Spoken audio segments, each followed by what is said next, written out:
Selamat pagi Bapak Ibu dan saudara yang kasih Tuhan. Mari memulai akhir pekan kita pagi hari ini. Kita membaca firman Tuhan di kitab 2 Tawarikh pasal 20 sampai pasal 21 ayat 1. Setelah itu Bani Moab dan Bani Amon datang berperang melawan Yosafat bersama-sama pasukan orang Meunim. Datanglah orang memberitahukan Yosafat, suatu laskar yang besar datang dari seberang laut Asin dari Edom, menyerang tuanku. Sekarang mereka di Hazezon Tamar, yakni En-Gedi. Yosafat menjadi takut, lalu mengambil keputusan untuk mencari Tuhan. Ia menyerukan kepada seluruh Yehuda supaya berpuasa. Dan Yehuda berkumpul untuk meminta pertolongan daripada Tuhan. Mereka datang dari semua kota di Yehuda untuk mencari Tuhan. Lalu Yosafat berdiri di tengah-tengah jemaah Yehuda dan Yerusalem di rumah Tuhan, di muka pelataran yang baru, dan berkata, "Ya Tuhan Allah nenek moyang kami, bukankah Engkau Allah di dalam sorga?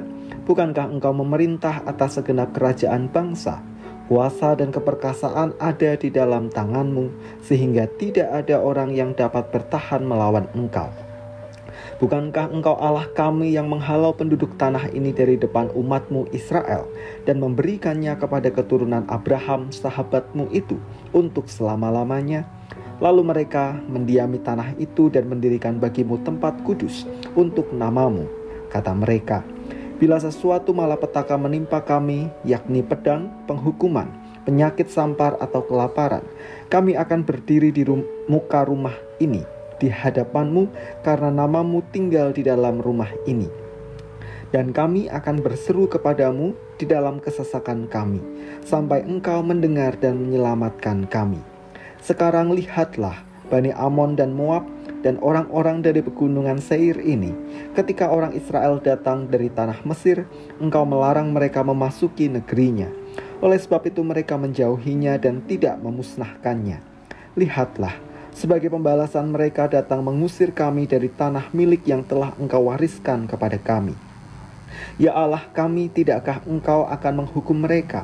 Karena kami tidak mempunyai kekuatan untuk menghadapi laskar yang besar ini yang datang menyerang kami. Kami tidak tahu apa yang harus kami lakukan, tetapi mata kami tertuju kepadamu." Sementara itu seluruh Yehuda berdiri di hadapan Tuhan, juga segenap keluarga mereka dengan istri dan anak-anak mereka. Lalu Yahaziel bin Zakaria bin Benaya bin Matanya, seorang Lewi dari Bani Asaf, dihinggapi roh Tuhan di tengah-tengah jemaah dan berseru, "Camkanlah, hai seluruh Yehuda dan penduduk Yerusalem, dan tuanku Raja Yosafat, beginilah firman Tuhan kepadamu. Janganlah kamu takut dan terkejut karena laskar yang besar ini, sebab bukan kamu yang akan berperang, melainkan Allah. Besok haruslah kamu turun menyerang mereka. Mereka akan mendaki pendakian Ziz, dan kamu akan mendapati mereka di ujung lembah, di muka padang gurun Yeruel. Dalam peperangan ini tidak usah kamu bertempur. Hai Yehuda dan Yerusalem, tinggallah berdiri di tempatmu, dan lihatlah bagaimana Tuhan memberikan kemenangan kepadamu. Janganlah kamu takut dan terkejut, majulah besok menghadapi mereka, Tuhan akan menyertai kamu." Lalu berlututlah Yosafat dengan mukanya ke tanah.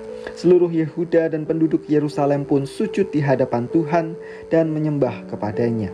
Kemudian orang Lewi dari Bani Kehat dan Bani Korah bangkit berdiri untuk menyanyikan puji-pujian bagi Tuhan Allah Israel dengan suara yang sangat nyaring.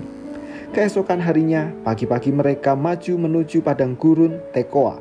Ketika mereka hendak berangkat, berdirilah Yosafat dan berkata, "Dengar hai Yehuda dan penduduk Yerusalem, percayalah kepada Tuhan Allahmu, dan kamu akan tetap teguh. Percayalah kepada nabi-nabinya, dan kamu akan berhasil."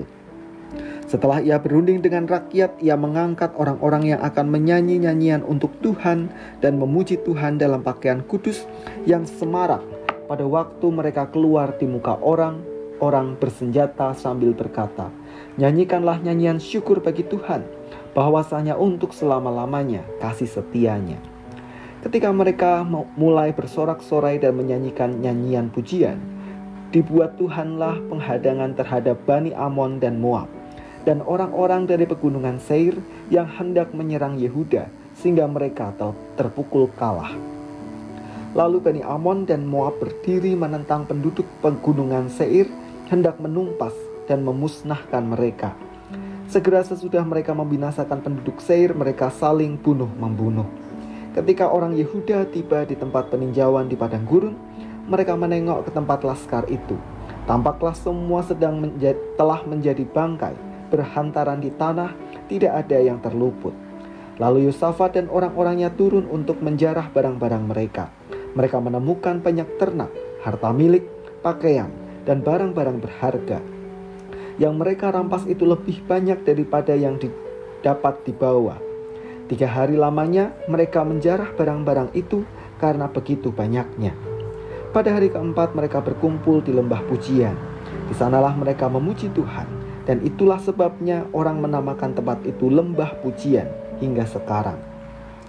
Lalu pulanglah sekalian orang Yehuda dan Yerusalem dengan Yosafat di depan. Mereka kembali ke Yerusalem dengan sukacita karena Tuhan telah membuat mereka bersukacita karena kekalahan musuh mereka. Mereka masuk ke Yerusalem dengan gambus dan kecapi dan nafiri, lalu menuju rumah Tuhan. Ketakutan yang dari Allah menghinggapi semua kerajaan negeri-negeri lain ketika mereka mendengar bahwa Tuhan yang berperang melawan musuh-musuh Israel. Dan kerajaan Yosafat amanlah, karena Allahnya mengaruniakan keamanan kepadanya di segala penjuru. Yosafat memerintah atas Yehuda. Ia berumur 35 tahun pada waktu ia menjadi raja, dan 25 tahun lamanya ia memerintah di Yerusalem. Nama ibunya ialah Azuba, anak Silhi. Ia hidup mengikuti jejak Asa ayahnya. Ia tidak menyimpang daripadanya dan melakukan apa yang benar di mata Tuhan. Hal bukit-bukit pengorbanan tidak dijauhkan.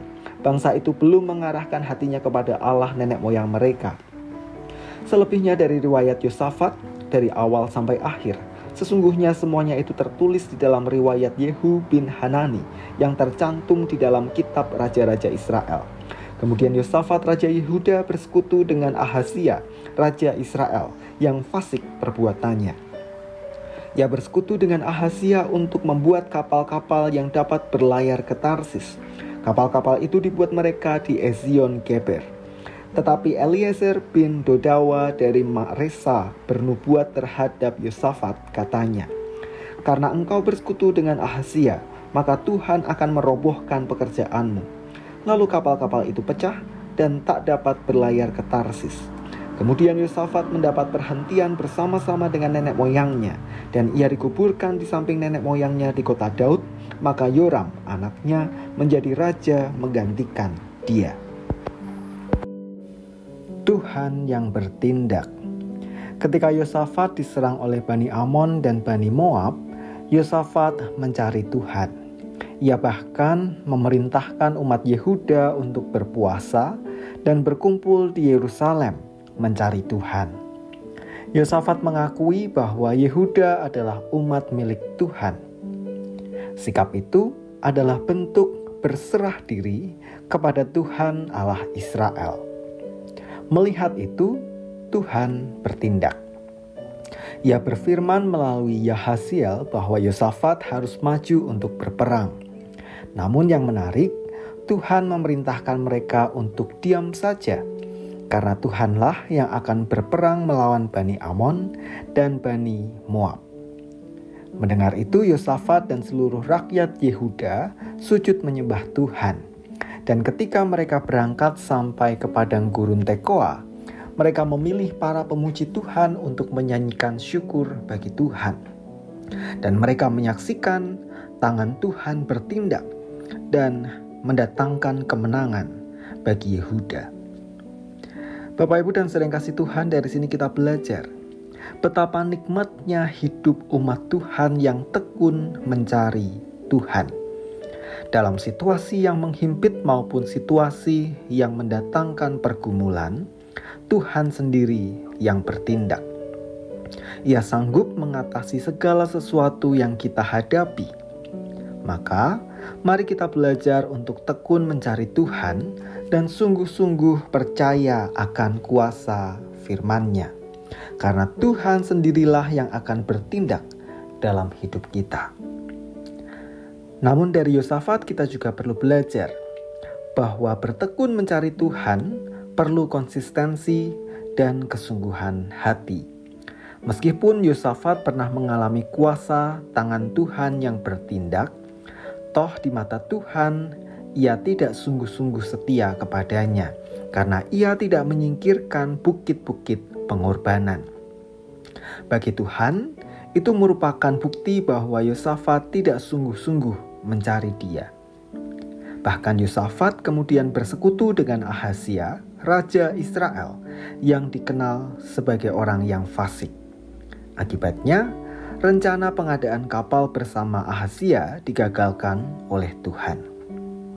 Maka mari kita juga belajar, mencari Tuhan tidaklah hanya saat ketika kita menghadapi persoalan atau pergumulan.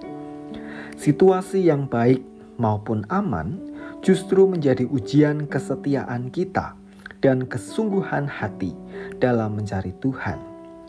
Kita tetap perlu berjaga-jaga agar jangan menjadi lengah saat semua terasa baik-baik saja. Dengan demikian, kita akan tetap setia dan sungguh-sungguh berpaut hanya kepada Tuhan. Mari kita berdoa. Terima kasih Tuhan untuk firman yang kami renungkan pada hari ini. Dalam perjalanan kehidupan kami seringkali kami menyaksikan tangan Tuhan yang bertindak untuk mengatasi segala sesuatu yang kami gumuli. Maka biarlah itu menguatkan iman kami kepada Tuhan dan terus menolong kami untuk setia dan berpaut hanya kepada Tuhan. Kami menyerahkan akhir pekan kami, kiranya Tuhan menyertai segala aktivitas kami sepanjang hari ini. Di dalam nama Tuhan kami Yesus Kristus, kami berdoa. Amin.